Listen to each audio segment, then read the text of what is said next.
کەسێک ئانا ویوان ببینە ملەت زاتن دبن ناوی قەسەدەی دێ ئەف کاری قڕێژکردن ئەم ژی وەک کە شرتێ ئاسکەری مەوان گرتیە و ئەف ژی غرادێ ملەت هەوا هەمێ ئادەم ژی دبینن مەبوانە گرتیە مەژ دەرڤەدانینە مەژی کەمین ژواردانین بە عەرەبێ ڕێخستنێ بنوتێ تەزویر مەوان گرت پشت مەوان ئانی مەواخست سۆرشمێ دێ دەرکەتن دزیە و نە غرادێ جەبهێنین dibin navê qesedê de dibin navê YPG de bi cil û bergê me alem teşlîh dikirin giradê sivîla didizîn tiştê dervî exlaqa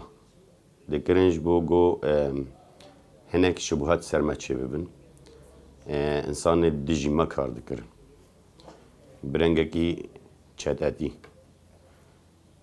heval me ev însan girtin me girtin me lêkolîna kir şo me tiştê gohatî girtin buwara hat nexuya kirin li ser wî esasî em ê jî teslîmî mehkema eskerî kin di mehkema eskerî de jî sûcê herî giran ji wara tê xwestin û sûcekî herî giran ji wara tê danîn ji bo got her kes naskê em kîne ê ser navê me dikin kîne çi ne ew giradê gotê dizîn her tişt ceme em fotoğrafya dikişênin sicil cem xwe digirin weke sicil ev miletê got koçber wî ji derve derketiye firaqî wanekê got çûne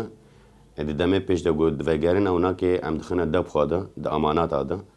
divegerin her tiştekî got çûyî ji deverekê ji ber got kîja gundî jî çûye kîja deverê tê yazkirin û li ser wî esasî xwediyê xwe vedigerin hedefa wanakê ji bo mesela dijminatî navbêra Kurd û Ereb de mesela ji bo reşkirina me di nava milet de di nava miletê me yî